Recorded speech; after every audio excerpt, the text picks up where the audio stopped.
Which of the following species has polar and non polar bond but molecule as a whole is non polar. तो हमसे ये पूछा गया है इनमें से ऐसा कौन सा मॉलिक्यूल है जिसके पास पोलर बॉन्ड तो है लेकिन मॉलिक्यूल क्या है, नॉन पोलर। तो हमने बोला देखो सर ये SiH3 जो होता है, इस SiH3 में ये जो Si और H का बॉन्ड है ये क्या है, पोलार है, क्योंकि Si की जो इलेक्ट्रोनेगेटिविटी वो ज़्यादा है हाइड्रोजन के कंपेयर में, तो ये बॉन्ड क्या है, पोलार है। लेकिन ये मॉलिक्यूल क्यों है नॉन पोलार, क्योंकि यहाँ पे क्या होगा, ये टेट्राहेड्रल है बिल्कुल है, तो यहाँ पे इसका नेट डायपोल मोमेंट 0, क्योंकि सारे मॉलिक्यूल्स जो हैं वो सेम है। नहीं, हमसे ये पूछा गया है कि ऐसा कौन सा स्पीसीज है जिसमें पोलार बॉन्ड भी है नॉन पोलार बॉन्ड भी है, और वो क्या है, मॉलिक्यूल नॉन पोलार है। यस देखो यहाँ पे ये SiH वाला जो बॉन्ड है वो पोलार है, SiH वाला जो बॉन्ड है वो पोलार है, और अपने पास जो Si वाला बॉन्ड है वो नॉन पोलार है, और ये एज अ होल ये मॉलिक्यूल नॉन पोलार है, मतलब ये क्या है, नेट डायपोल मोमेंट 0 है। तो ये हमसे पूछा गया, ये SiH3 में देखने को मिलेगा। यहाँ पे जो SCN दिया है इसका स्ट्रक्चर होता है अपने पास कुछ ऐसा होता है, ये H2O ऐसा होता है। कैसा स्ट्रक्चर होता है ये, H2O जैसे हाफ है ना, half book like, half open book like structure बनता है ना, वैसा ही बनता है इसका भी स्ट्रक्चर है ना, SCN होल ट्वाइस का। उसके बाद नेक्स्ट क्वेश्चन ओके, उसके बाद नेक्स्ट क्वेश्चन क्या है, according to IUPAC convention name of the following compound is, इस कंपाउंड का हमको नेम बताना है। तो देखो साइक्लिक कंपाउंड का जब नेम करेंगे तो कहाँ से चालू करेंगे, अल्फाबेटिकल ऑर्डर में, क्योंकि अपने पास मेन चेंज होगी वो कौन सी होगी, रिंग वाली, ठीक है, अल्फाबेटिकल ऑर्डर में। तो यहाँ पे जो फंक्शनल ग्रुप होगा मेन वाला, यहाँ पे अपने पास अल्फाबेटिकल ऑर्डर में चलेंगे। पहला तो सब्स्टिट्यूएंट, अगर हमने बोला कि इसको PCC, अगर हमने बोला इस CHCOO C2H5 को अगर हमने क्या मान लिया, अपना पेरेंट मान लिया, अपना मेन फंक्शनल ग्रुप मान लिया, प्रिंसिपल फंक्शनल ग्रुप जब इसको मान लिया तो इसका नंबरिंग वहाँ से 1 चालू होगा, यहाँ से अब इधर चलें कि उधर चलें, तो अब कैसे चले, ये डिसाइड करेगा अल्फाबेटिकल ऑर्डर, ये डिसाइड करेगा अल्फाबेटिकल ऑर्डर। तो क्लोरो है ये, और ये क्या है, इथाइल। क्लोरो इथाइल में पहले कौन आएगा, क्लोरो, तो 1 2 3 क्लोरो को प्रायोरिटी आया देंगे, तो 3 chloro 5 ethyl, 3 chloro 5 ethyl, okay. और यहाँ पे जो एसीटेट है, एसीटेट तो होगा लेकिन जो इथाइल होगा वो सबसे आगे आता है नाम के।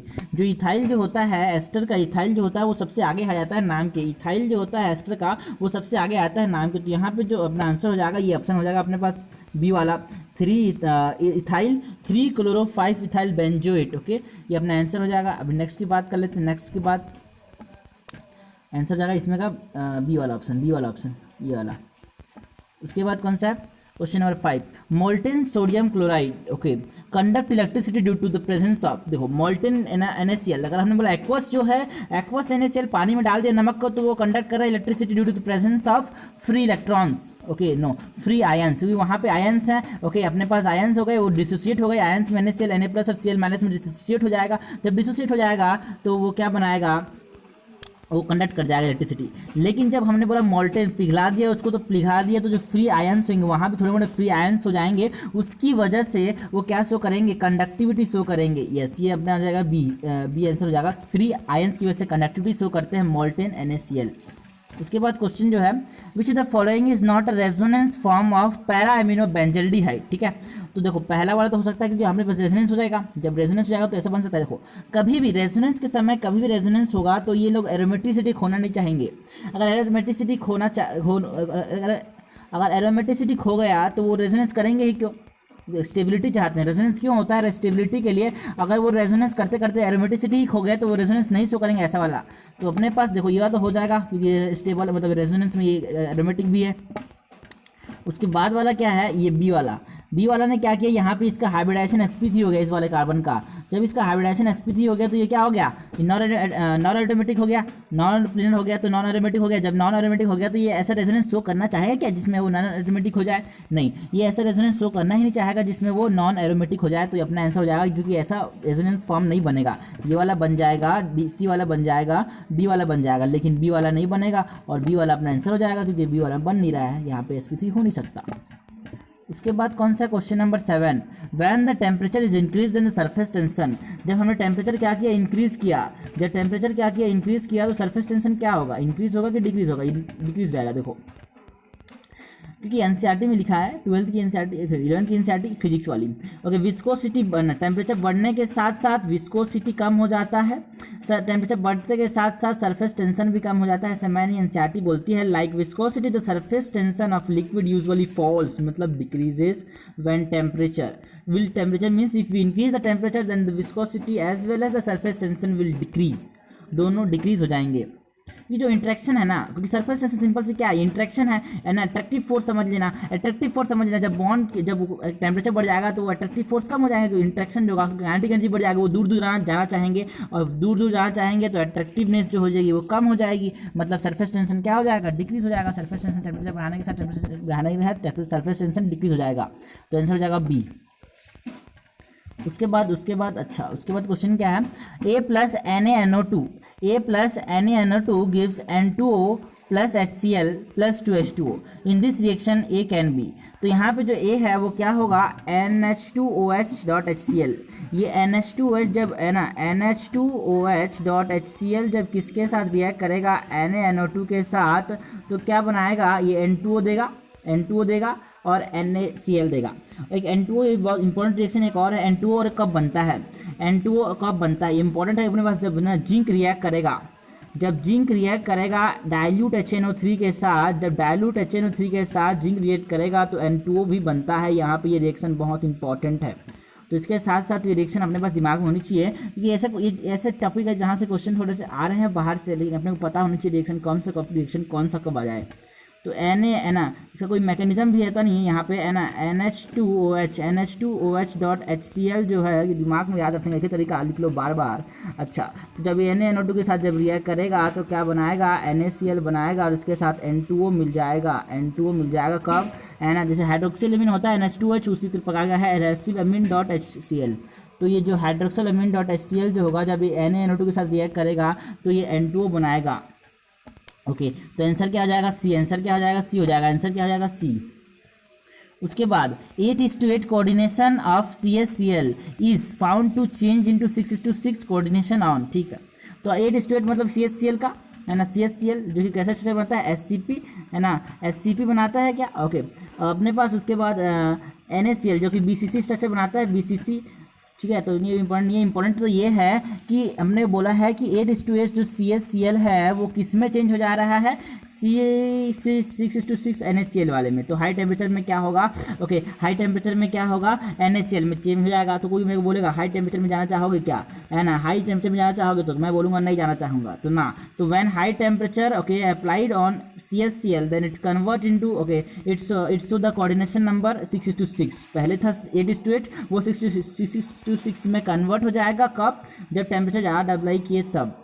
तो आंसर हो जाएगा इंक्रीजिंग टेम्परेचर। जब इंक्रीज करेंगे टेम्परेचर तो 8:8 वाला जो CaCl है वो किस में कन्वर्ट हो जाएगा, NaCl में। कितना वाला, 6:6 वाला। ओके, ये हो गया। उसके बाद क्वेश्चन कौन सा, The compound formed by the reaction of ammonia with chlorine and iodine are respectively। तो देखो, जब NaCl के साथ कौन रिएक्ट करेगा, ओके सॉरी, जब नाइट्रोजन ने ना, sorry, ammonia with okay chlorine not N2, ammonia जब रिएक्ट करेगा किसके साथ, the compound form reaction of ammonia with chlorine. जब अमोनिया रिएक्ट करेगा Cl2 के साथ, जब अमोनिया रिएक्ट करेगा I2 के साथ, जब Cl2 के साथ रिएक्ट किया अमोनिया ने तो क्या बनाया, NCl3। इंपॉर्टेंट क्या है इसकी, हाइड्रोलिसिस। जब NCl3 के हाइड्रोलिसिस करेंगे तो हमको क्या मिलेगा, NH3 मिलेगा, और क्या मिलेगा, NOCl मिलेगा, और क्या मिलेगा, NOCl है, NOCl नहीं HCl मिलेगा, क्या मिलेगा, HCl मिलेगा, क्या मिलेगा, HCl। ये इंपॉर्टेंट रिएक्शन है, ओके। उसके बाद अपने पास जब अमोनिया रिएक्ट करेगा किसके साथ, I2 के साथ, जब अमोनिया रिएक्ट करेगा I2 के साथ तो क्या देगा, है ना, Ni3.NH3 दैट इज क्या बनेगा, एडक्ट बन जाएगा, एक एडक्ट बन जाएगा, एडिशन कंपाउंड बन जाएगा, एडक्ट बन जाएगा, है ना, Ni3.NH3। तो अपना आंसर क्या हो जाएगा, डी ऑप्शन। NCl3 बनेगा जब अमोनिया Cl2 के साथ रिएक्ट करेगा, और Ni3.NH3 बनेगा जब अमोनिया I2 के साथ रिएक्ट करेगा। That is the adduct between Ni3 and NH3। Okay, उसके बाद बोला विच द फॉलोइंग नाइट्रेट, अच्छा, which the following nitrate gives off different oxygen different nitrogen oxide then rest of the other nitrate. ठीक है, lithium के nitrate को जब हम हीट करेंगे, हमने बोला LiNO3 को हीट किया तो क्या देगा, हीट करने से इसका जब हीट करेंगे तो NO2 देगा, ओके, दे देगा। जब हमने बोला लीड के नाइट्राइट को हीट किया, PbNO2 को जब हमने PbNO3 को हीट किया, किसको हीट किया, PbNO3 को जब हमने हीट किया, किसको, PbNO3 को जब हमने हीट किया तो क्या मिलेगा अपने को, पीबी मिलेगा, सॉरी पीबी मिलेगा, पीबीओ, और क्या मिलेगा, NO2 मिलेगा। तो ये तो सेम दोनों में NO2 मिल रहे हैं, दोनों में NO2 मिल रहे हैं। उसके बाद है बेरियम के नाइट्रेट को, तो barium BaNO3 whole twice, BaNO3 whole twice को जब हमने क्या किया, हीट किया, तो क्या मिलेगा, यहाँ पे भी NO2 मिलेगा, यहाँ पे भी NO2 मिलेगा, यहाँ पे भी NO2 मिलेगा। तो अपने पास क्या है, लेकिन अमोनियम के जब हमने नाइट्रेट को हीट किया, NH4NO3 अमोनियम नाइट्रेट को जब हमने क्या किया, हीट किया, तो क्या मिलेगा, जब अमोनियम नाइट्रेट को जब हमने हीट किया तो क्या मिलेगा, N2O मिलेगा, N2O मिलेगा, NH3 मिलेगा, N2O मिलेगा, NH3 मिलेगा।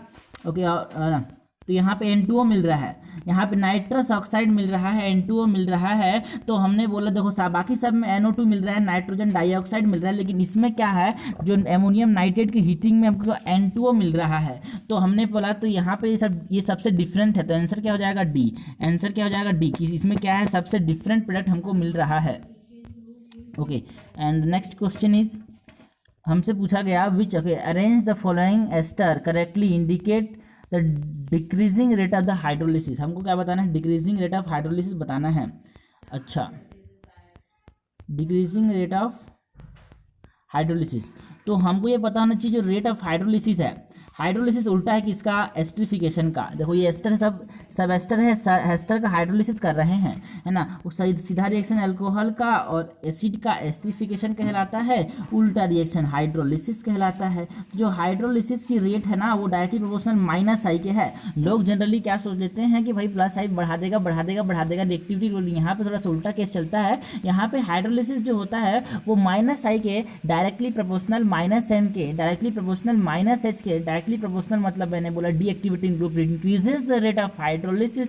ओके, तो यहाँ पे देखते हैं अपने पास डीएक्टिवेटिंग ग्रुप सबसे तेज वाला कौन सा है, सबसे स्ट्रॉन्गेस्ट डीएक्टिवेटिंग ग्रुप होता है NO2। तो ये तो सबसे तेजी से क्या कर देगा, हाइड्रोलिसिस को प्रमोट करेगा। तो पांचवी की रिएक्टिविटी सबसे ज्यादा है। उसके बाद इसकी फोर्थ की बात करते हैं, अपने पास ये कार्बोनिल कंपाउंड, ये इलेक्ट्रॉन विड्रॉइंग ग्रुप होते हैं, इलेक्ट्रॉन को खींचते हैं, और जब इलेक्ट्रॉन खींचेंगे तो डीएक्टिवेटिंग होंगे। तो फोर्थ डीएक्टिवेटिंग ग्रुप माइनस आई का काम हो गया। उसके बाद हमने बोला देखो ये तो सबसे ज्यादा हो जाएगा, सबसे ज्यादा क्या, सबसे कम रेटिव होगा कि ये प्लस एम इफेक्ट शो कर रहा है। सबसे कम क्या हो जाएगा, 1 का सबसे कम, अब बीच में तो देख लेते हैं सबसे ज्यादा 5 और सबसे कम 1 में कहाँ पे है, सबसे ज्यादा 5 और सबसे कम 1 कहाँ पे है, सबसे ज्यादा 5 और सबसे कम 1, सबसे ज्यादा 5 और सबसे कम 1 यहाँ पे दो में है। उसके बाद कौन था, 5 था ना, 4 था। 4 में क्या है अपने पास, ये डीएक्टिवेटिंग ग्रुप है, तो ये क्या करेगा, एक्टिविटी को तो ज्यादा रखेगा। तो 5 डिक्रीजिंग ऑर्डर में करना है क्या, डिक्रीजिंग ऑर्डर में करना है क्या, यस, डिक्रीजिंग ज्यादा से कम की तरफ। तो सबसे ज्यादा 5 रिएक्टिव होगा, 5th is most reactive toward hydrolysis, and then 4th, and then 3rd, and then 2nd, and then 1, क्योंकि 3rd में माइनस आई काम करेगा, माइनस आई काम करेगा। जो हाइड्रोजन होते हैं वो नेट क्या होते हैं, minus I group, minus I effect show करते हैं जब वो किसके साथ, बेंजीन के साथ अटैच होते हैं। तो ओके, उसके बाद क्वेश्चन है, for an octahedral complex which of the following d electron configuration will give minimum CFSC, that is crystal field splitting energy. सबसे कम पूछिए, सबसे कम पूछिए, तो अपने को ये पता होना चाहिए क्रिस्टल फील्ड स्प्लिटिंग एनर्जी कितनी होती है, इसकी वैल्यू कैसे निकालते हैं। तो अपने को पता है जो क्रिस्टल फील्ड स्प्लिटिंग एनर्जी होती है उसकी वैल्यू निकालते हैं डेल्टा, है ना, CFSC, that is crystal field splitting energy, CSF, crystal field CFSC, not CSFE, CFSC। Okay, ये होता है अपने पास माइनस T2G लेते हैं, T2G का जो इलेक्ट्रॉन है ना, N T2G में जो जितने इलेक्ट्रॉन है into minus of delta O, minus 0.4 delta O, minus 0.4 delta O।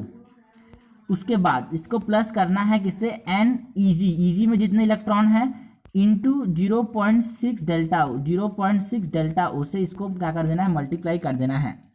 Okay, तो ये हो जाएगा अपने पास CFSC, that is crystal field splitting energy. Okay, उसके बाद हमको बोला है मिनिमम किसमें है, मिनिमम किसमें है। तो सबसे पहले तो हम निकाल लेते हैं कि किसमें कितना है। तो फर्स्ट में high spin with D6 configuration, D6 configuration में साहब, D6 कन्फिग्रेशन हमको बताना है कितने होगा, D6 कन्फिग्रेशन में हमको बताना है कितना होगा, D6। चलो, हाई स्पिन मतलब हमने बोला ऊपर तो क्या हो जाएगा EG, नीचे क्या हो जाएगा T2G, ऊपर में EG है नीचे में T2G है। तो पहले वाले में अपने पास कन्फिग्रेशन कैसा बनेगा, पहले वाला में 6 है ना, हाई स्पिन मतलब सब क्या होंगे, अनपेड होंगे, सब क्या होंगे, अनपेड होंगे। तो ज़्यादातर अनपेड होंगे, तो मतलब ये हाई स्पिन D6 कन्फिगरेशन को बता रहा है, ये हाई स्पिन D6 कन्फिगरेशन को बता रहा है, मतलब यहाँ पे मैग्नेटिक मूवमेंट ज़्यादा होगा। ओके, फिर इसमें पूछा, देखो यहाँ पे क्या हो जाएगा अपने पास, इसकी वैल्यू निकाल लेते हैं, CFSC की है ना। तो यहाँ पे कितना हो जाएगा, कितने इलेक्ट्रॉन है अपने पास T2G में, 1 2 3 4, 4 इलेक्ट्रॉन है, तो 4 इंटू -0.4, तो ये हो जाएगा -1.6 प्लस 2 इंटू क्या करना है, 2 इंटू 0.6 करना है, तो ये हो जाएगा कितना, -0.4 और इंटू 1.2 दैट इज -0.4 हो जाएगा, -0.4 हो जाएगा। तो यहाँ पे वैल्यू कितनी आ रही है, -0.4 आ रही है, यहाँ पे वैल्यू -0.4 आ रही है। उसके बाद बी वाले में क्या हो रहा है, बी वाले में अपने पास क्या है, लो स्पिन D4 कन्फिग्रेशन, लो स्पिन बोला है, तो यहाँ पे भी सब ऑक्टाहेड्रल लिए हैं, तो अपने पास D4 कन्फिग्रेशन बोला है ना, तो यहाँ पे एक इलेक्ट्रॉन, यहाँ पे एक इलेक्ट्रॉन, यहाँ पे एक इलेक्ट्रॉन, यहाँ पे फिर एक इलेक्ट्रॉन वहीं पे, क्योंकि ये बोला है लो स्पिन, ठीक है ना, ऊपर नहीं जाएगा। उसके बाद अपने पास यहाँ पे निकालना CFSC दैट इज क्रिस्टल फिर स्प्लिटिंग एनर्जी कितनी होगी, 4 इलेक्ट्रॉन है किसमें, T2G में, ये T2G है, नीचे T2G होता है, 3 डब्बे होते हैं सिर्फ T2G है ना, 3 लेटर्स भी है यहाँ पे, और अपने पास जो नीचे है ना उसमें इलेक्ट्रॉन कितने हैं, 4, तो 4 इंटू -0.4 दैट इज कितना, -1.6 डेल्टा ओ, -1.6 डेल्टा ओ, क्योंकि और यहाँ पे EG में कोई इलेक्ट्रॉन है ही नहीं, तो EG वाला 0 हो जाएगा, तो यहाँ पे -1.6 डेल्टा ओ आ रहा है स्प्लिटिंग, यहाँ पे भी इतना आ रहा है। उसके बाद है सी वाला क्या है, लो स्पिन D5 कन्फिग्रेशन, लो स्पिन D5 कन्फिग्रेशन, ये अपने पास D5 कन्फिग्रेशन कैसा है, 1 2 3 4 5, क्योंकि लो स्पिन बोला है इसीलिए 5, क्योंकि अनपेयरिंग हमको ज़्यादा अनपेयर्ड इलेक्ट्रॉन नहीं रखने, क्योंकि अनपेयर्ड इलेक्ट्रॉन रख देंगे तो मैग्नेटिक मूवमेंट ज़्यादा हो जाएगा, स्पिन बढ़ जाएगा। तो यहाँ पे कितना हो जाएगा, 5 इंटू मिनिमम लो स्पिन D5 कन्फिग्रेशन, लो स्पिन D5 कन्फिग्रेशन,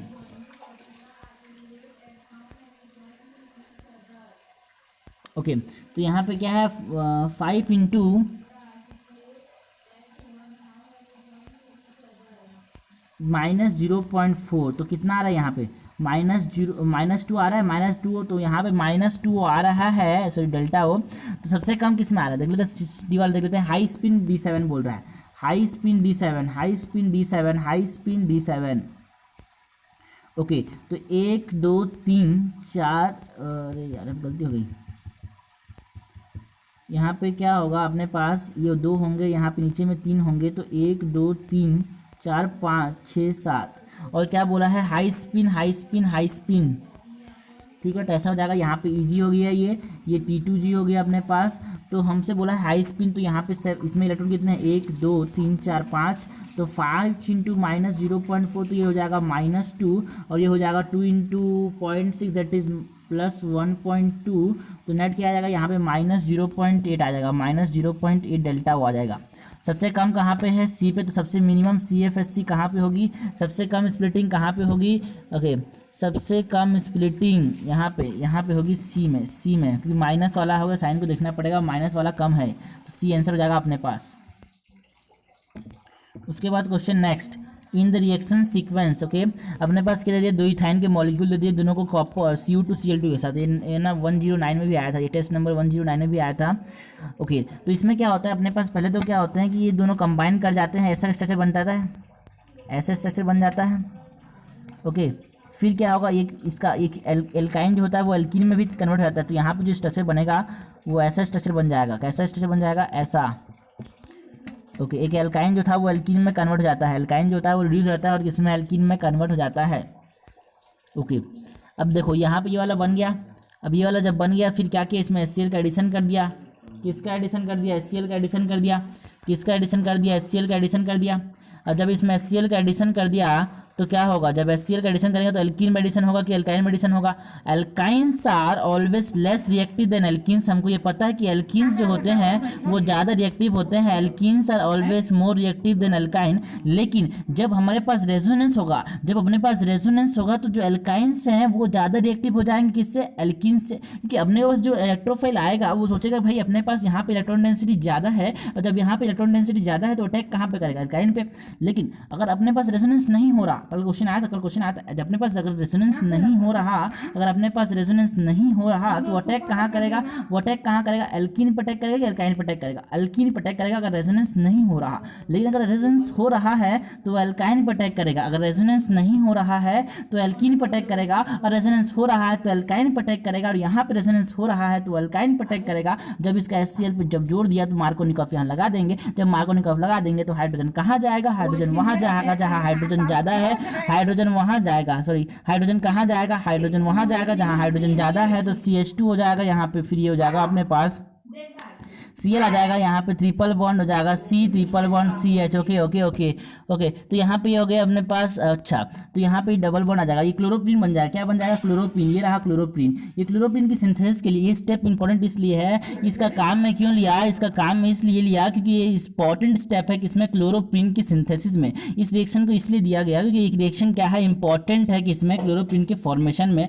अपने पास क्लोरोप्रीन कैसे बनाते हैं, ऐसे बनाते हैं, ऐसे दो एल्काइन ले लिया, फिर Cu2 Cl2 के साथ जब रिएक्ट किया और फिर क्या किया, HCl के साथ रिएक्ट किया तो अपने पास क्लोरोप्रीन बन जाएगा। That is the isomer of, मैंने बोला sorry monomer of, that is the monomer of what, neoprene. That is synthetic rubber बनाना है तो नियोप्रीन पहले बनाओ, नियोप्रीन बनाने के लिए हमने बोला क्लोरोप्रीन बनाओ, क्लोरोप्रीन बनाने के लिए इस रिएक्शन का इस्तेमाल करो। ओके, फिर बी बन जाएगा, तो यहाँ पे बी जो होगा वो क्लोरोप्रीन होगा। बी हमसे क्या पूछ रहे हैं, हमसे बी पूछ रहे हैं क्लोरोप्रीन। बी क्या पूछ रहे हैं अपने से, बी पूछ रहे हैं क्लोरोप्रीन। बी क्या पूछ रहे हैं अपने से, क्लोरोप्रीन, तो बी हो जाएगा क्लोरोप्रीन। ओके, बी कौन सा, ये वाला आंसर हो जाएगा बी, आंसर हो जाएगा बी, आंसर हो जाएगा बी। ओके, उसके बाद क्वेश्चन है ये, तो ये क्वेश्चन है। Okay, among NiCO whole 4 NiBr twice और 2 माइनस, ओके, फिर CO NH3 होल 4 Cl2 और Cl2 Cl, ओके, Na3 ये सब दिया अपने पास है ना, बहुत सारे हैं, Na3COF6 और BaO2 एंड CSO2।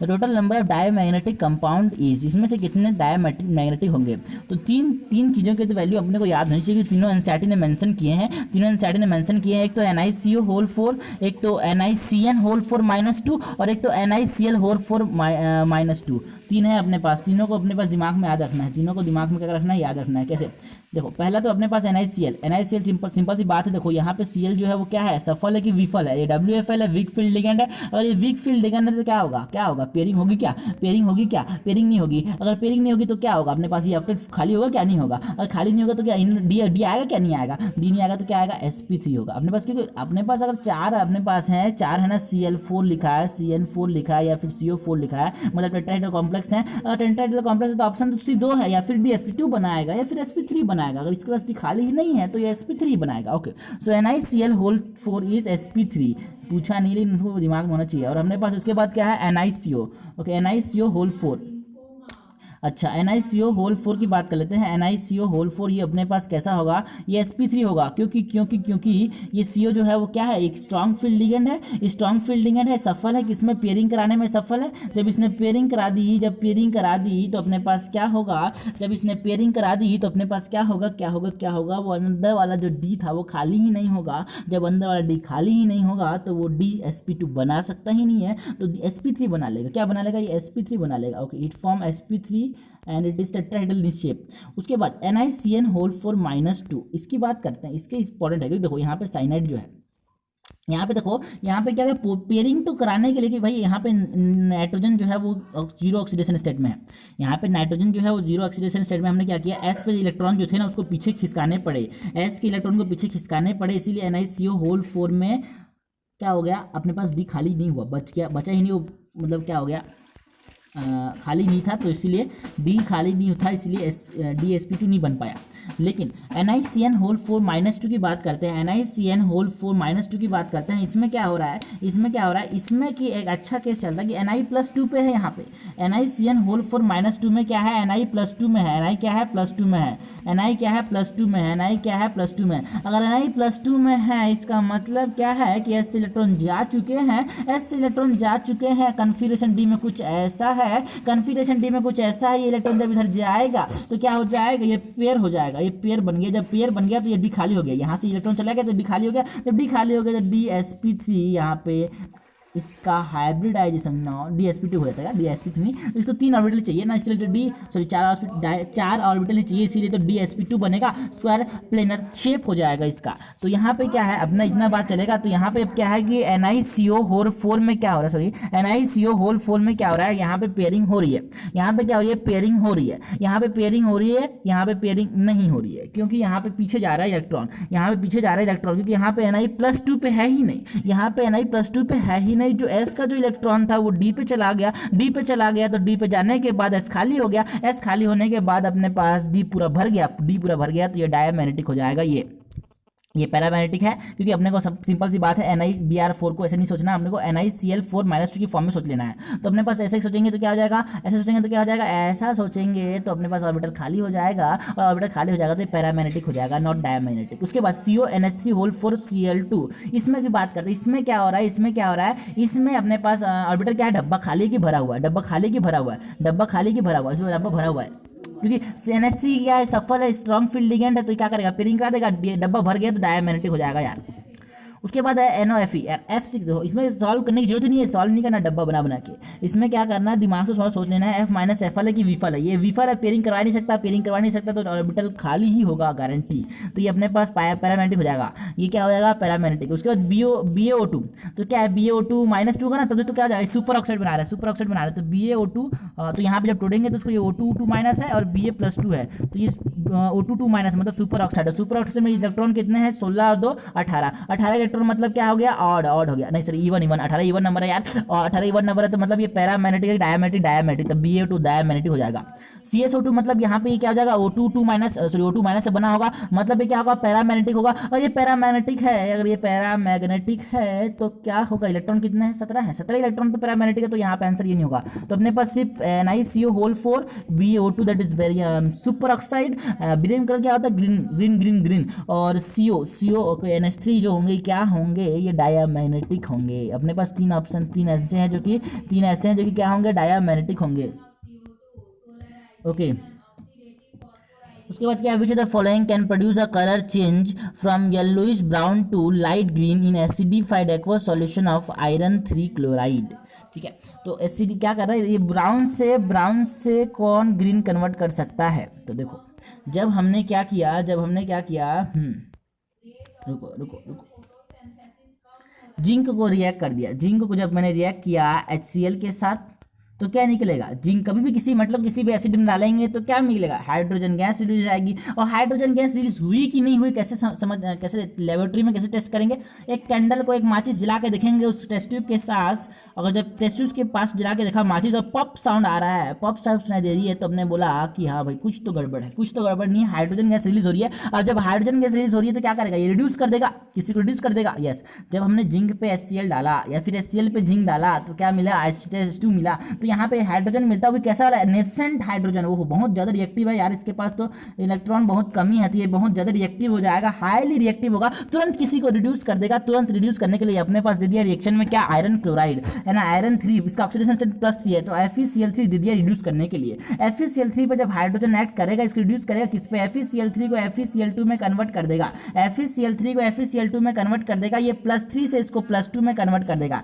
+3 से इसको +2 में कन्वर्ट कर देगा। +3 वाला जो आयरन था वो ब्राउन कलर का था और +2 वाला जो आयरन था वो ग्रीन कलर का था, तो ब्राउन से ग्रीन का कलर चेंज देखने को मिल जाएगा कब जब हाइड्रोजन रिएक्ट कर जाएगा FeCl3 के साथ तब।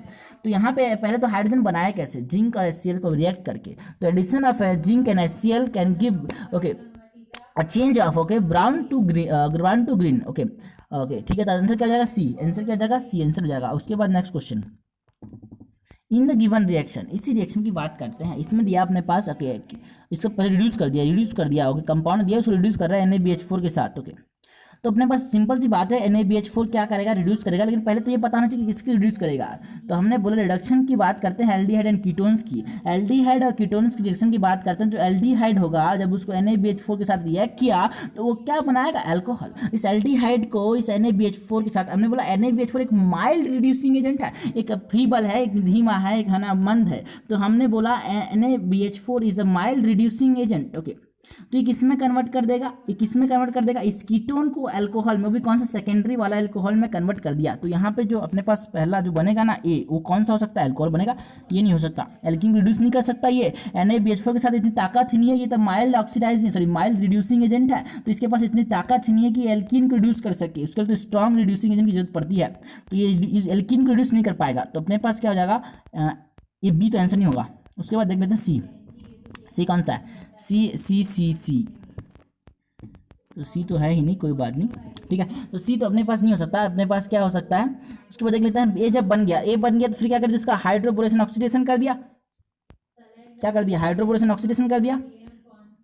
ये कुछ नहीं है, hydroboration oxidation is just hydration reaction, लेकिन कैसे होता है ये एंटी मार्कोनिकॉफ से होता है, ये एंटी मार्कोनिकॉफ रूल से होता है। एम क्या लगता है, हाइड्रोजन कहाँ जाता है, हाइड्रोजन वहां जाता है जहाँ हाइड्रोजन कम होता है।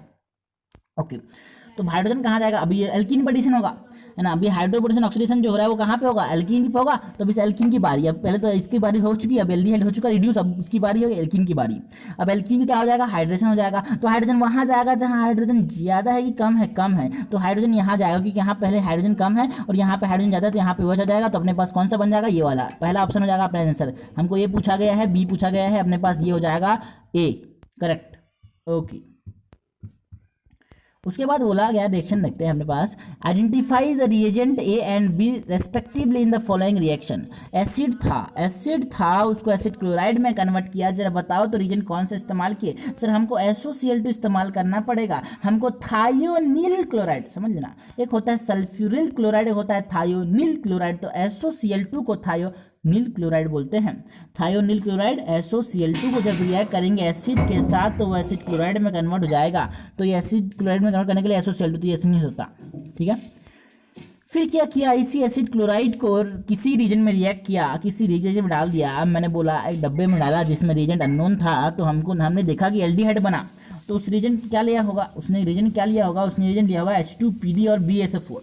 H2 ले लिया होगा पैलेडाइज्ड, यहाँ पे बोलते हैं पैलेडियम तो था, ये रिड्यूसिंग तो था लेकिन ज़्यादा ही रिड्यूस कर देता है अल्कोहल में, तो इसने एल्डिहाइड पे रोक दिया, क्योंकि हमने बोला इसको पॉइजन कर दिया BSO4 डाल के। यहाँ पे BSO4 जो होता है ना, पॉइजन का काम करता है, उसको ज़्यादा रिड्यूस होने से रोक देता है, एसिड को अल्कोहल में कन्वर्ट होने से इसने रोक दिया, बीच में एल्डिहाइड पे ही रोक दिया। तो इसीलिए भाई इसको रोक नहीं कर, बहुत लोग ट्राई कर रहे थे लेकिन नहीं कर पा रहे थे। तो रोजनमन नामक साइंटिस्ट ने आया और ये रिएक्शन दी, देखो भाई मैंने क्या किया, इस पैलेडियम को क्या कर दिया, पॉइजन कर दिया, उसको क्या कर दिया, थोड़ा कमजोर कर दिया। तो इसने क्या कर दिया, अल्कोहल को एसिड से अल्कोहल में कन्वर्ट होने से बीच में रोक दिया, एल्डिहाइड बना दिया। तो इसीलिए मेरा इस रिएक्शन का नाम देंगे रोजनमन रिडक्शन। रोजनमन रिडक्शन में क्या होगा, अपने पास एसिड होगा, उसको एल्डिहाइड में कन्वर्ट करना होगा। कैसे कन्वर्ट करेंगे, हाइड्रोजन और पैलेडाइज चारकोल भी ले सकते हैं, पैलेडाइज चारकोल भी ले सकते हैं, BSO4 ले सकते हैं, अच्छा और क्या ले सकते हो, CSO3 भी ले सकते हैं, बिल्कुल ले सकते हैं। तो यहाँ पे ले लिया हमने बोला H2PD BSO4। दूसरा वाला जो होगा वो क्या होगा, H2PD BSO4। अच्छा, तो आंसर क्या हो जाएगा, ए वाला आंसर क्या हो जाएगा, ए वाला आंसर हो जाएगा, ए वाला आंसर हो जाएगा,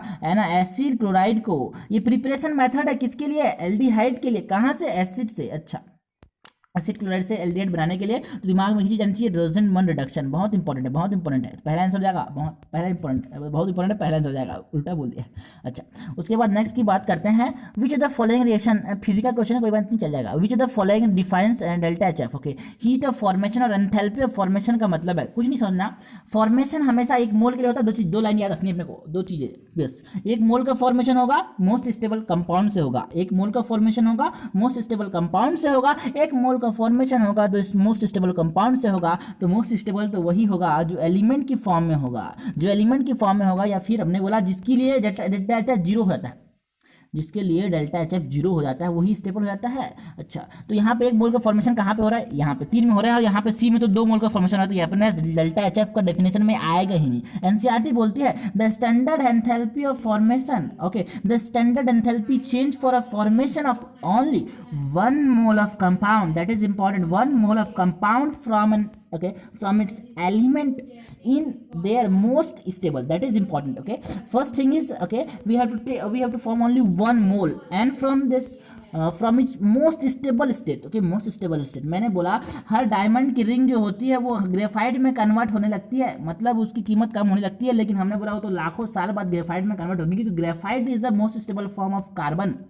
अच्छा, तो यहाँ पे कार्बन का, अगर यहाँ पे देखें डायमंड, देखो पहले रिएक्शन में क्या डायमंड से बना रहा है यार CO2, डायमंड से CO2 नहीं बनेगा। हमने बोला ये इसको डेल्टा HF नहीं बोल सकते क्योंकि diamond is not the most stable form, most stable form graphite है, तो ये गट जाएगा।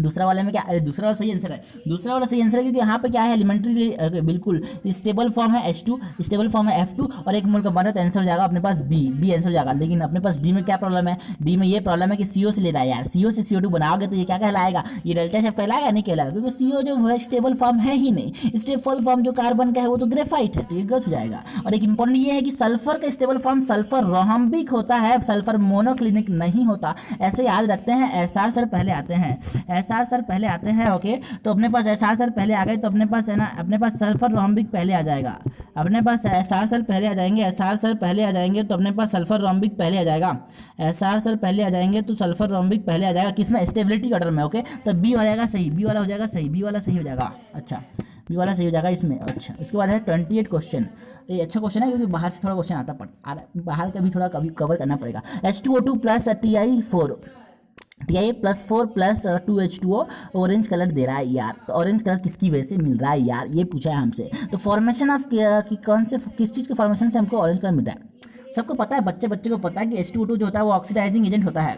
अच्छा, ऑक्सीडाइजिंग एजेंट कौन सा, H2O2 ऑक्सीडाइजिंग एजेंट है बिल्कुल। तो ऑक्सीडाइजिंग एजेंट तो क्या करेगा, ऑक्सीडाइज करेगा TiCl4, सो Ti+4 में है यहाँ पे, उसको ऑक्सीडाइज करेगा, कैसे देख लेते हैं। अपने पास रिएक्शन कौन सी इन्वॉल्व होगी, रिएक्शन कौन सी इन्वॉल्व होगी अपने पास, जब हमने बोला जब H2O2 था, H2O2 ने रिएक्ट किया Ti+4 के साथ, ओके, और H2H2O, ओके, जब इसने रिएक्ट किया तो क्या बनेगा, H2O2 ऑक्सीडेशन दे देगा, इसको ऑक्सीडाइज कर देगा, क्या बना देगा H2TiO4, दैट इज ये हो जाता है पर टट्री है ना, पर टाइटेनिक एसिड बोलते हैं इसको, पर टाइटेनिक एसिड बोलते हैं, क्या बोलते हैं इसको, पर टाइटेनिक एसिड, पर टाइटेनिक, ओके एसिड, पर टाइटेनिक एसिड, टाइटेनिक तो कब का डूब गया, ये पर टाइटेनिक एसिड की बात हो रही है। तो पर टाइटेनिक एसिड कौन सा है ये, इसमें ऑक्सीडेशन से बताओ, टाइटेनियम का दैट इज +6 का ऑक्सीडेशन स्टेट हो गई, क्योंकि +4 से +6 में चला गया, मतलब ये ऑक्सीडाइज हो गया, किसने ऑक्सीडाइज किया, H2O2 ने ऑक्सीडाइज किया, कि ऑक्सीडाइजिंग एजेंट है। तो इसी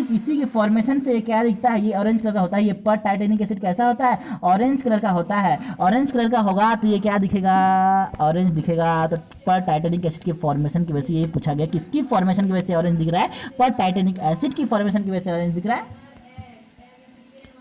ओके। उसके बाद क्वेश्चन है, block of magnesium metal are often strapped to the steel hulls, ये क्या है, स्ट्रैप्ड हुल्स को छोड़ देते हैं। सिंपल सी बात कर रहा है कि अपने पास जो बड़े बड़े जहाज होते हैं उनको पानी में ले जाने से पहले जो आयरन, जो असली में तो वो स्टील के होते हैं, लेकिन उसकी जो कवरिंग होती है, जो परत होती है, उसको मैग्नीशियम मेटल से बनाना पड़ता है, नहीं तो बहुत ज़्यादा खर्चा जाएगा, है ना। तो क्योंकि यहाँ पे मैग्नीशियम क्या करेगा, उसको कोरोजन से प्रिवेंट करेगा, उसको डिग्रेड होने से बचाएगा, उसको कोरोजन से बचाएगा, उसको डिग्रेड होने से बचाएगा। पहली बात तो ये है कि ये प्रोटेक्ट करता है, ओके, इसको ऑक्सीडेशन को, okay, protect oxidation of steel, the first thing is that it protect the oxidation of steel. और दूसरा चीज ये है कि कैथोडिक प्रॉपर्टी प्रोवाइड करता है, ये स्टील को क्या प्रोवाइड करता है, कैथोडिक प्रॉपर्टी प्रोवाइड करता है। मतलब समझते हैं, हमने बोला एक जहाज था, पानी में जाने से पहले एक आदमी ने बोला यार इसको पानी में जाने से पहले रुको रुको रुको रुको, इस पर जल्दी मैग्नीशियम का कोट करो, मैग्नीशियम का कोट करो, वरना ये स्टील क्या हो जाएगा, जंग लग जाएगा इस स्टील पे। तो उसको क्या कर दिया, मैग्नीशियम की कोटिंग कर दी, उसके मैग्नीशियम की कोटिंग कर दी। मैग्नीशियम की कोटिंग करने से क्या हुआ, पहली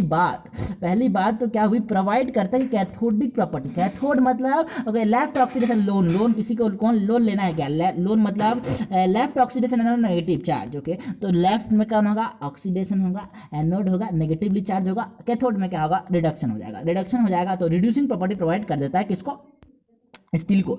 क्योंकि अगर स्टील का तभी जंग लगेगी जब वो ऑक्सीडाइज होगा, लेकिन जब उसने कैथोडिक प्रॉपर्टी उसको प्रोवाइड कर दी तो उसका ऑक्सीडेशन नहीं होगा, अब वो कोरोड होने से बच जाएगा। पहला काम ये कर दिया किसने, मैग्नीशियम में।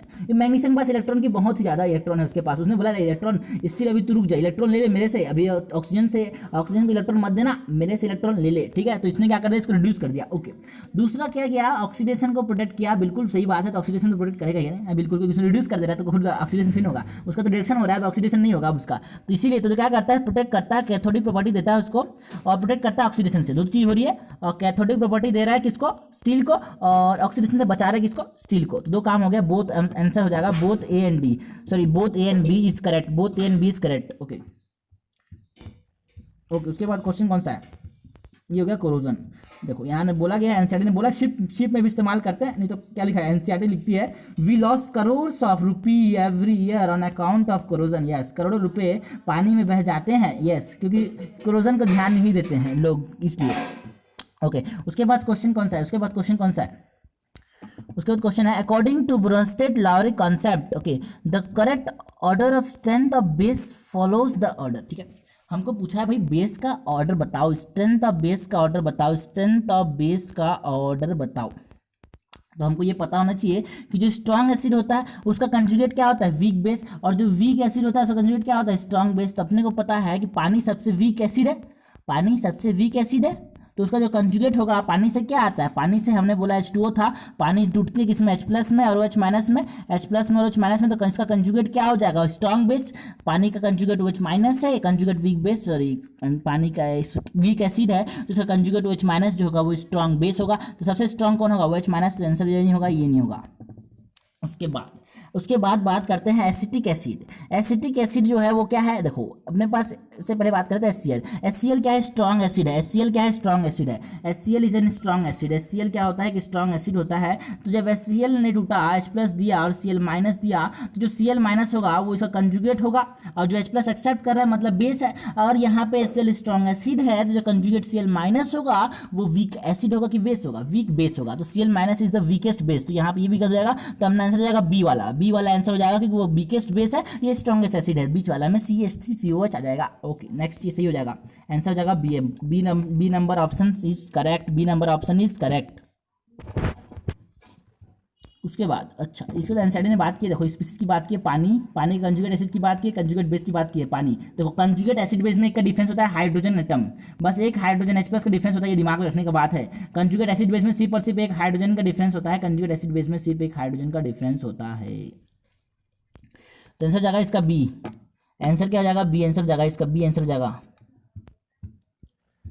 उसके बाद क्वेश्चन क्या बोलते हैं अपने पास, cellulose has very high degree of hydrophilicity. Hydro means पानी, फिलिसिटी मीन्स लविंग। ये हाइड्रो मतलब पानी, फिलिसिटी मतलब लविंग, तो ये पानी को प्यार करता है, मतलब ये पानी से प्यार करेगा। कैसे, क्योंकि यहाँ पे OH है सर, यहाँ पे OH है। Okay, it has hydroxyl group, क्योंकि हाइड्रोक्सिल ग्रुप जो होगा वो पानी के साथ क्या करेगा, H बॉन्ड बनाएगा, हाइड्रोजन बॉन्ड बनाएगा पानी के साथ हाइड्रोजन बॉन्ड बनाएगा। सेलुलोज में बहुत ही ज्यादा हाइड्रोफिलिसिटी देखने को मिलती है, क्योंकि it has hydroxyl group on the polymer backbone. इसके बैकबोन में हाइड्रोक्सिल ग्रुप का नंबर कुछ ज्यादा ही है, तो ये हाइड्रोक्सिल ग्रुप क्या करेगा, पानी के साथ बैकबोन बनाएगा, और इसी पानी के साथ एच बॉन्डिंग बनाएगा, और इसी पानी के साथ एच बॉन्डिंग बनाने की वजह से ये हाइड्रोफिलिक होता है, वाटर लविंग होता है, ये पानी से प्यार करता है। अच्छा, एक तो होता है हाइड्रोफोबिक, पानी से नफरत करना, हाइड्रो मीन्स पानी, फोबिक मीन्स स्केयरिंग। ओके, तो हाइड्रोफिलिक मीन्स हाइड्रोजन लविंग और पानी लविंग, वाटर लविंग। तो यहाँ पे ये हाइड्रोक्सिल ग्रुप जो है उसके बैकबोन में ये मेन कारण है, इसका मेन कारण तो बहुत सारे हैं, लेकिन मेन कारण पूछा गया है। मेन कारण ऐसा लगा, presence of many hydroxyl group on the polymer backbone, that is the correct answer and is the required answer. Let's move with the next part, ये हो गया। ओके, क्या पूछा, D mannose. Okay, D mannose with D glucose at C2। Okay, बिल्कुल सही है, आपने को पता है कि डी मैनोज जो होता है वो ग्लूकोज का C2 एपीमर होता है। सेकंड कार्बन पे अगर डिफरेंस आए, पहले कार्बन पे डिफरेंस आए तो उसको एनोमर कहेंगे, उसके अलावा किसी भी कार्बन पे डिफरेंस आ जाए तो उसको हम एपीमर कह देंगे। C2 एपीमर बताओ जरा ग्लूकोज का, मैनोज। C3 एपीमर बताओ जरा ग्लूकोज का, एलोलोज। ओके, एलोज बोलते हैं, एलोलोज नहीं बोलते, एलोज होता है C3 एपीमर किसका। ओके, एक होता है C4 एपीमर कौन होता है, गैलेक्टोज। C4 एपीमर कौन होता है, गैलेक्टोज। C2 एपीमर होता है मैनोज, और C3 एपीमर होता है एलोज। ओके, तो यहाँ पे क्या पूछा गया, C2 मेरे बात की गई है C2 epimer that is mannose की। अच्छा, डी बोले तो ये डी वाला है। डी बोले तो कैसे समझेंगे, लास्ट कायरल कार्बन पे जो अपने पास OH है वो लेफ्ट में है कि राइट में है, राइट में है, इसलिए कैपिटल डी। दो तरह के होते हैं, तो कैपिटल डी एक तो कहता है स्मॉल डी की बात नहीं, कैपिटल डी की बात हुई है। कैपिटल डी का मतलब है जो लास्ट कायरल कार्बन है उसमें जो OH होगा वो किधर होगा, राइट की तरफ होगा, राइट की तरफ होगा, ठीक है।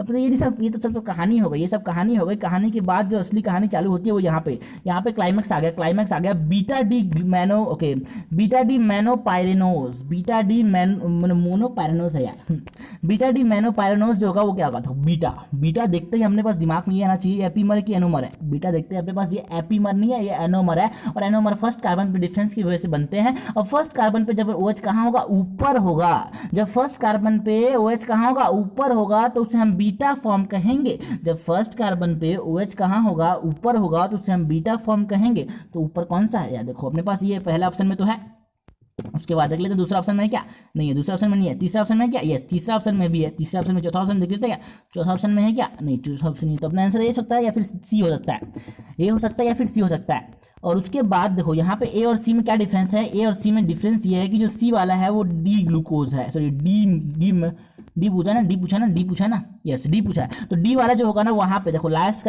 कार्बन पे जो OH होगा वो कहाँ होगा, ये अपने पास हो जाएगा ना, ओके। तो लास्ट कार्बन पर यहाँ पे आंसर हो जाएगा सी वाला।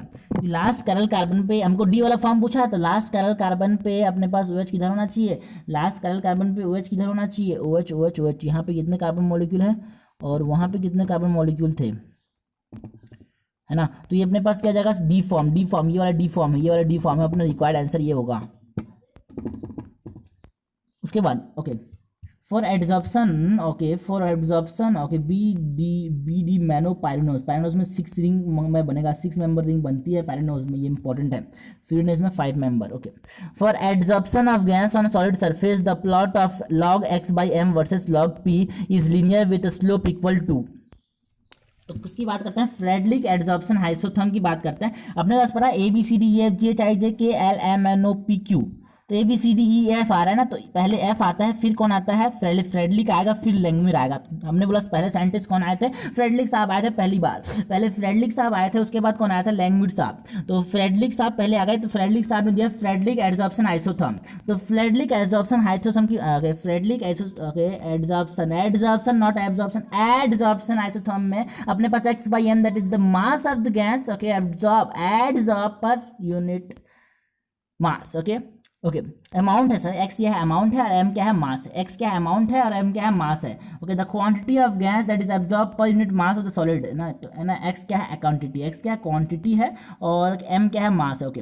The quantity of gas that is absorb per unit mass of the solid, okay, that is x/m equals to Kp की पावर 1/n। हमेशा ये नीट 2019 का क्वेश्चन आ चुका, यहाँ पे पूछा गया था कि बताओ n की वैल्यू क्या हो सकती है, क्या n की वैल्यू 0.5 हो सकती है, क्या n की वैल्यू 5 हो सकती है, क्या नहीं हो सकती, n की वैल्यू कभी भी n की वैल्यू 0.5 नहीं हो सकती, n की वैल्यू 5 हो सकती है, क्योंकि n की वैल्यू हमेशा क्या होगी, 1 से बड़ी होगी, इंटीजर वैल्यू होगी ना, मतलब हमने बोला फ्रैक्शन में नहीं होगी, इसके बिल्कुल। चलो ये इंपॉर्टेंट नहीं है, इंपॉर्टेंट ये कि n की वैल्यू हमेशा 1 से बड़ी होगी, ये इंपॉर्टेंट है, ये क्वेश्चन का एक बना था क्वेश्चन यहाँ से।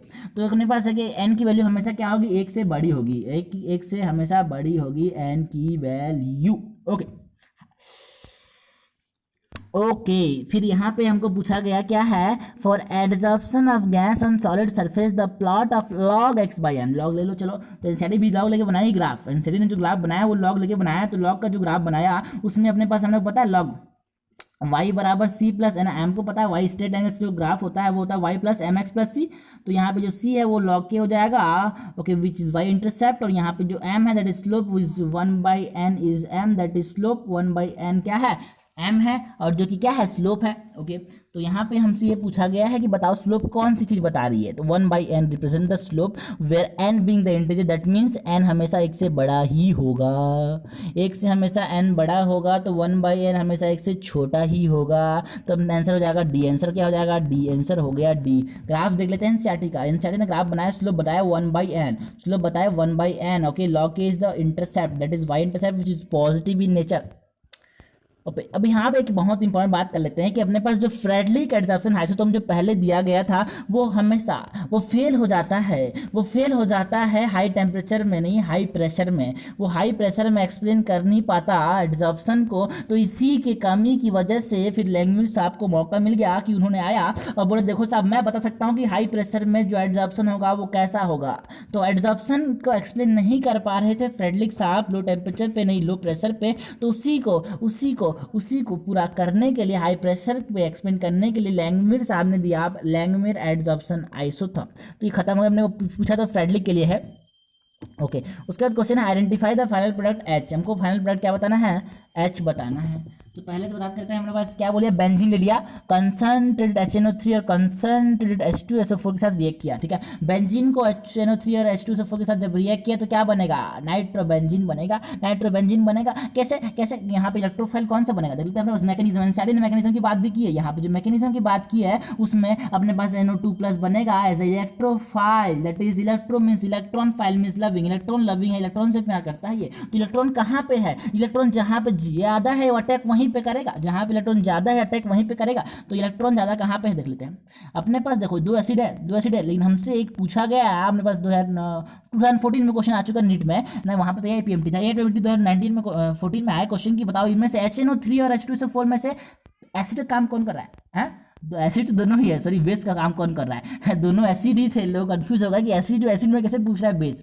वो इसमें नहीं पूछ रहे थे कि एसिड और बेस कौन सा है, वो ये पूछ रहे थे कि सामने वाले के, they are relative term. Yes, acid and base are relative term. वो तो डिपेंड करेगा कि सामने वाला क्या चाह रहा है। अगर वो H+ लेना चाह रहा है तो वो एसिड का काम करेगा, देना चाह रहा है तो वो बेस का काम करेगा। तो यहाँ पे HNO3 जो था वो H+ ले रहा था, है ना, सॉरी, OH- दे रहा था। जब OH- दे रहा है तो वो क्या दे रहा है? बेस हो जाएगा। तो यहाँ पे बेस का काम कर रहा था, ये बेस का काम कर रहा था ये। ओके, अच्छा, उसके बाद हमारे पास क्या बन जाएगा? नाइट्रोबेंजीन। मतलब पता है सबको, हमको पता है नाइट्रोबेंजीन बन गया, NO2 इलेक्ट्रोफाइल बन के नाइट्रोबेंजीन बन गया। उसका क्या कर दिया? उसके बाद SnHCl के साथ रिएक्ट कर दिया। अब SnHCl का काम क्या है? इसका काम कुछ नहीं, इसका काम रिडक्शन है। SnHCl या फिर HCHCl का काम कुछ नहीं है, ये नाइट्रोबेंजीन को रिड्यूस कर देंगे, नाइट्रोबेंजीन को रिड्यूस करके एनिलीन में तब्दील कर देंगे। ये एनिलीन में कन्वर्ट हो गया। किस में कन्वर्ट हो गया? एनिलीन में कन्वर्ट हो गया। Okay, nitrobenzene converts into aniline. अब इस एनिलीन से क्या किया? ओके, NO2 और HCl। सब बच्चे को पता है, इसका भाई इंपॉर्टेंट डिटेक्शन आज तक नहीं है कि अपने पास NO2 से जब भी एनिलीन को रिएक्ट करोगे, जब भी प्राइमरी अमाइन को रिएक्ट करोगे, आपके पास BDC देखने को मिलेगा।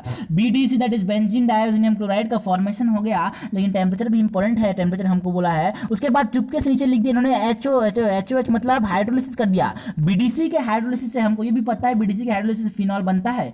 BDC के हाइड्रोलिसिस से क्या बनता है? फिनॉल बनता है। जब फिनॉल बन गया, अच्छा, फिनॉल बन गया, अब फिनॉल क्या किया?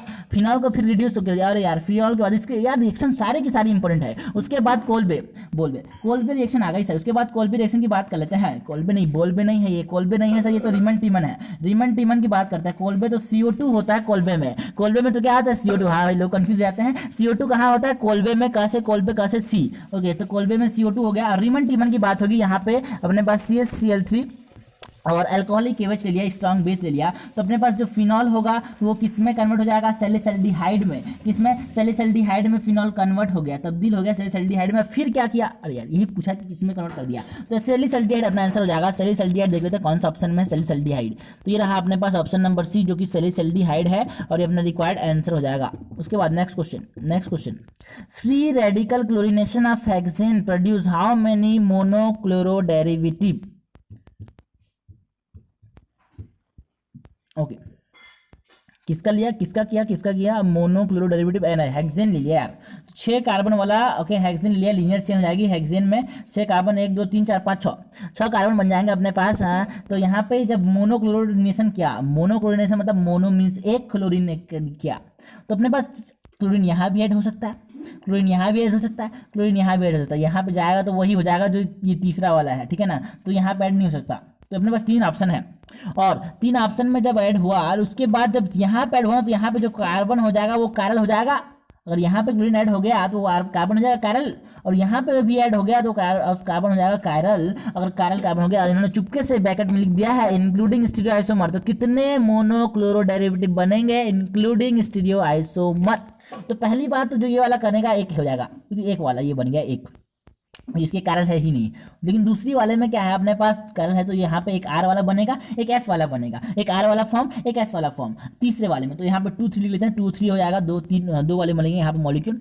ओके, फिर उसके बाद जो ये वाला है, इसमें 3, अरे ऐसे नहीं करते, हमने बोला यहाँ पे 2 मॉलिक्यूल बन गए, सपोज यहाँ पे 2 बन गए, यहाँ पे भी 2 बन जाएंगे, यहाँ पे भी 2 बन जाएंगे। तो टोटल कितने बन रहे हैं? यहाँ पे 1, यहाँ पे 2, यहाँ पे इस कार्बन पे क्लोरीन के आने के बाद 5 बन रहे हैं, ठीक है। तो 5 अपने पास मोनोक्लोरो डेरिवेटिव बनेंगे including the stereo isomers. Okay, answer हो जाएगा ए वाला, आंसर हो जाएगा ए वाला। अच्छा, उसके बाद अच्छा, इसके बाद क्वेश्चन क्या है अपने पास, okay, which of the following pair of complex are still okay isomeric with each other but their aqueous solution exhibit different molar conductivity. Molar conductivity कैसा होना चाहिए, डिफरेंट होना चाहिए। तो हमसे ये पूछा गया, बताओ भाई इनमें से कौन सा है जो कि आइसोमर है एक दूसरे के, जो कि आइसोमर है एक दूसरे के, लेकिन फिर भी उनके पास डिफरेंट मोलर कंडक्टिविटी शो कर रहे हैं। तो पहले बात तो हमने बोला, पहले वाले में क्या है, प्रॉब्लम ये है कि आंसर नहीं होगा पहला वाला। तो यहाँ पे Br माइनस भी होगा, है ना, मतलब यहाँ पे जो कॉम्प्लेक्स बनेगा उसमें +2 दोनों पे चार्ज है, तो यहाँ पे क्या होगा, आइसोमर तो है,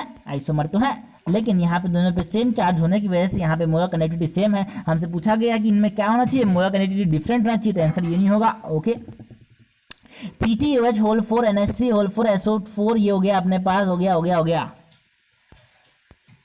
अच्छा, फिर यहाँ पे देख लेते हैं, यहाँ पे क्या है, अच्छा देखो दोनों में +2 ब्रैकेट पे चार्ज कितना है, +2, यहाँ भी ब्रैकेट में चार्ज +2 यहाँ भी है, तो दोनों में क्या है, +2 चार्ज है, तो यहाँ भी क्या है, चार्ज सेम है। तो मोलर कंडक्टिविटी वैलेंसी फैक्टर पे डिपेंड करती है, वैलेंसी फैक्टर चार्ज पे डिपेंड करती है। तो यहाँ पे अगर चार्ज सेम है तो वैलेंसी फैक्टर सेम है, वैलेंसी फैक्टर सेम है तो मोलर कंडक्टिविटी सेम हो जाएगा, मोलर कंडक्टिविटी सेम हो जाएगा, मोलर कंडक्टिविटी सेम हो जाएगा, मोलर कंडक्टिविटी क्या हो जाएगा, सेम, मोलर कंडक्टिविटी हो गया सेम। उसके बाद है ना C3FeCN whole twice and K4FeCN whole 6। बात करते हैं इन दोनों में तो पहली बात ये होगा, इसके पास ब्रैकेट में कितना चार्ज है, +3 का चार्ज है, इस ब्रैकेट में कितना चार्ज है, +4 का चार्ज है। जब +3 +4 ब्रैकेट में चार्ज है तो यहाँ पे वैलेंसी फैक्टर डिफरेंट होगा, वैलेंसी फैक्टर डिफरेंट होगा तो कंडक्टिविटी भी डिफरेंट होगी। तो ये आंसर अपने पास ये भी नहीं होंगे, तो आंसर अपने पास लास्ट ऑप्शन हो जाएगा, क्योंकि अपने पास है ना सब एलिमिनेट कर दिए। लेकिन भी बात कर लेते हैं, देखो दोनों पे, इस पे ब्रैकेट पे चार्ज आ रहा है +2 का, इस ब्रैकेट पे चार्ज आ रहा है +1 का, और दोनों आयनाइजेशन आइसोमर है एक दूसरे के, दोनों आयनाइजेशन आइसोमर है एक दूसरे के, दोनों में पानी में डालने के बाद आयन अलग अलग मिलेंगे। दोनों को पानी में डालने के बाद अलग अलग आयन अगर मिल रहे हैं, इससे हम ये समझ जाएंगे कि आयनाइजेशन आइसोमर हम शो करेंगे कि डिफरेंट आयन दे रहे हैं when they are added in water. Okay, तो आंसर हो जाएगा डी वाला, आंसर हो जाएगा डी वाला। उसके बाद the correct order of acidity, अच्छा क्वेश्चन, तो वाला क्वेश्चन है ये, तो वाला क्वेश्चन है, यहाँ पे ऑर्थो इफेक्ट का कॉन्सेप्ट लगेगा। यहाँ पे कौन सा कॉन्सेप्ट लगेगा, ortho effect. Okay, correct order of acidity for the following compound is, ठीक है। तो ऑर्थो मतलब 1-2 पोजीशन, ऑर्थो इफेक्ट मतलब अरे अर्थो में कोई ग्रुप जुड़ने की वजह से कुछ इफेक्ट आ रहा है यार, उसको क्या बोल रहे होंगे, ऑर्थो इफेक्ट बोल रहे हैं, बिल्कुल ऐसा ही है कॉन्सेप्ट।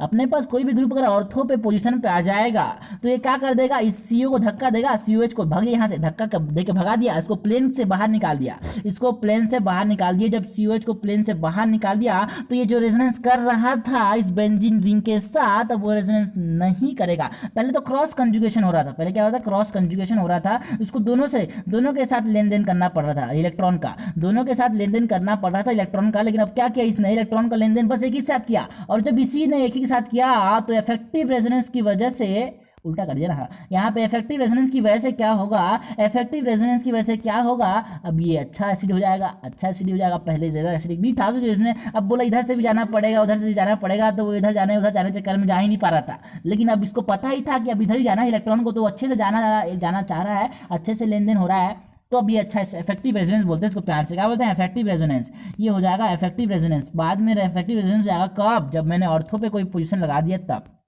और उसको बोलते हैं ऑर्थो इफेक्ट। क्या बोलते हैं इसको, ऑर्थो इफेक्ट। तो अपने पास सिंपल सी बात है, 1-2 तो सबसे ज्यादा एसिडिक होंगे ही होंगे। इसको बोलते हैं, हमने बोला स्टीरिक इनहिबिशन ऑफ प्रोटोनेशन जो होता है, इसको बोलते हैं स्टीरिक इनहिबिशन ऑफ प्रोटोनेशन। अगर ये बेस में हो रहा है तो स्टीरिक इनहिबिशन ऑफ प्रोटोनेशन बोलते हैं, या फिर ऑर्थो इफेक्ट बोलते हैं, अगर हमने बोला एसिड में होता है तो। ओके, अच्छा ठीक है। तो यहाँ पे अपने पास ये तो पता है, कंफर्म है कि 1 और 2 ज्यादा एसिडिक होंगे ना, तीनों से, जो तीसरा चौथा पांचवा है उससे।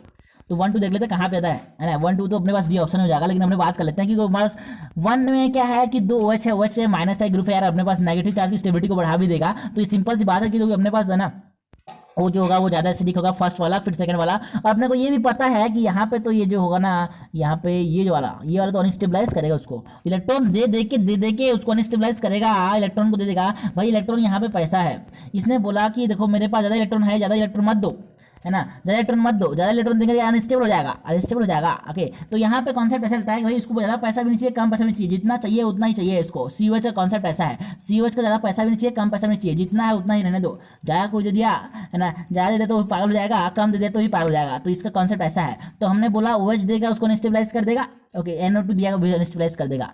नहीं, यानी NO2 स्टेबलाइज करेगा, सॉरी NO2 स्टेबलाइज करेगा, तो माइनस आई इसको स्टेबलाइज करेगा, माइनस एच इसको स्टेबलाइज करेगा, माइनस एम इसको स्टेबलाइज करेगा। हो गया अपना आंसर डी। ज़्यादा लंबा हो रहा है, ज़्यादा लंबा हो रहा है, जल्दी जल्दी बनाना पड़ेगा। विच of the following process involve smelting. Smelting का मतलब क्या होता है? स्मेल्टिंग का मतलब है कार्बन की प्रेजेंस में, कार्बन की प्रेजेंस में रिडक्शन को हम स्मेल्टिंग कहते हैं। और यहाँ पे ये वाला जो स्टेप है, ये वाला जो स्टेप है वो कौन सा स्टेप है? कार्बन की प्रेजेंस में हमने FeO को रिड्यूस कर दिया, बाकी सब में तो ऑक्सीजन है, यहाँ पे ऑक्सीजन हटाओ हटाओ हटाओ। पहला और चौथा जो हमने पास क्या है? रोस्टिंग है कि कैल्सिनेशन है? कार्बोहाइड्रेट का, कार्बोहाइड्रेट नहीं बोला, कार्बोनेट का। कार्बोनेट का क्या होता है? रिडक्शन होता है। ओके, कार्बोनेट का अगर हम रिडक्शन कर रहे हैं ऑक्सीजन की एब्सेंस में तो उसको हम क्या बोलेंगे? कैल्सिनेशन बोलेंगे। तो A and D are nothing but they are the calcination reaction and we don't want calcination reaction, we want smelting reaction. And smelting में क्या होगा? कार्बन की प्रेजेंस में रिएक्शन होगा। और ये अपने पास बी वाला आंसर हो जाएगा, बी वाला आंसर हो जाएगा। लेकिन सी वाले की बात करते हैं। सी वाले में ऑक्सीजन की प्रेजेंस में हीट कर रहे हैं सल्फाइड ओर को, तो क्या कहेंगे? इसको हम रोस्टिंग कहेंगे। रोस्टिंग मतलब कार्बोनेट और नहीं, सल्फाइड ओर, सल्फाइड ओर का अगर रिएक्शन हो रहा है हीट की प्रेजेंस में ऑक्सीजन के साथ तो उसे हम रोस्टिंग कह देंगे। अच्छा ओके, सल्फाइड ओर के लिए होता है, सिर्फ सल्फाइड के होगा, तो आंसर हो जाएगा सी वाला, आंसर हो जाएगा सॉरी बी वाला, बी वाला आंसर हो जाएगा, बी वाला आंसर हो जाएगा। Okay, next is sodium bicarbonate react with salicylic acid. Yes, acid ने देखा बेस को, एसिड ने देखा बेस को, एसिड ने बेस को देखा, बेस ने एसिड को देखा, दोनों में एसिड बेस हो गया, अपने पास सॉल्ट बन गया। क्या बन गया? सॉल्ट बन गया। ये रहा सॉल्ट। अच्छा, सॉल्ट बन गया। यहाँ पे bicarbonate act as a base, simple से एसिड बेस रिएक्शन है, सिंपल से एसिड बेस रिएक्शन है। क्या हो गया? एसिड है, एसिड है, एसिड है, बेस है, एसिड ने बेस को देखा, बेस ने एसिड देखा, एसिड बेस हो गया, सॉल्ट बन गया, सॉल्ट बन गया। अपने पास ये बाइकार्बोनेट जो होता है वो बेस का काम करता है, बाइकार्बोनेट क्या होता है? बेस का काम करता है। अपने पास बेस बन गया, अपने पास आंसर हो जाएगा बी वाला, आंसर हो जाएगा बी वाला, आंसर हो जाएगा बी वाला। अपने पास बेस बन गया, सैलिसिलिक एसिड रिएक्ट किया ना, एसिड है, बेस है। Okay, simple acid base reaction है, अपना आंसर हो जाएगा बी वाला, दिमाग नहीं लगाना इसमें। Okay, cyanohydrin of which compound on hydrolysis will give lactic acid. किसका साइनोहाइड्रिन जो होगा वो लैक्टिक एसिड देगा, है ना? किसका साइनोहाइड्रिन जो होगा वो लैक्टिक एसिड देगा। तो पहले ये पता होना चाहिए लैक्टिक एसिड कहते किसे हैं। तो लैक्टिक एसिड ये होता है सर CH3C, यहाँ पे H आ गया, यहाँ पे OH आ गया और यहाँ पे COOH हो जाएगा। ठीक है, सेकंड कार्बन पे OH, इसको बोल देंगे 2 hydroxy propanoic acid is known as lactic acid. तो लैक्टिक एसिड किसके? साइनोहाइड्रिन के हाइड्रोलिसिस से। तो पहले ये पता होना चाहिए साइनोहाइड्रिन बनता कैसे है। साइनोहाइड्रोजन एल्डिहाइड या फिर कीटोन पे, एल्डिहाइड या फिर कीटोन पे साइनाइड ग्रुप का एडिशन से बनता है।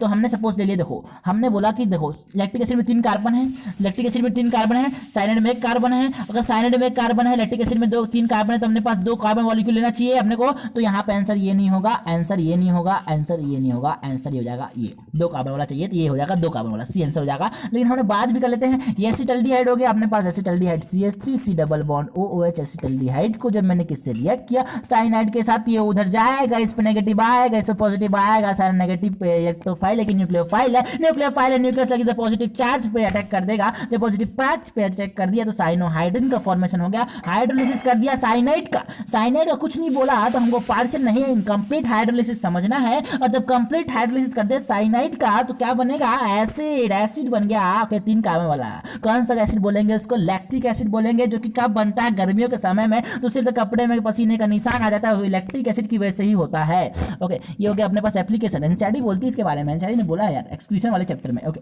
Which of this carbocation will undergo favourable rearrangement. Okay, किसमें रीअरेंजमेंट होगा, किसमें कार्बोकैटायन का शिफ्ट हो जाएगा? देखो पहला तो होगा ही नहीं, क्योंकि पहले में तो यार ये तो कार्बोकैटायन कंफ्यूज हो चुका है, ये कार्बोकैटायन कंफ्यूज हो चुका है, मैं इधर जाऊं कि उधर जाऊं, तो ये अपने पास पहला आंसर होगा ही नहीं। चलो बी वाले की बात कर लेते हैं। बी वाले में है अपने पास ये कार्बोकैटायन बोलेगा यार मैं तो इधर जाऊंगा, लेकिन जाने के लिए मेरे पास रास्ता है क्या? हाँ बिल्कुल रास्ता है यार, मैं तो कार्बोकैटायन यहाँ पे जब मैं जाऊंगा तो मेरे पास अल्फा हाइड्रोजन का नंबर क्या हो जाएगा? ज्यादा हो जाएगा, और मैं रिएक्टिव नहीं अनस्टेबल हो जाऊंगा, सॉरी रिएक्टिव और स्टेबल हो जाऊंगा। तो ये सही है, ये सही, यहाँ पे क्या हो जाएगा? कार्बोकैटायन का रीअरेंजमेंट हो जाएगा।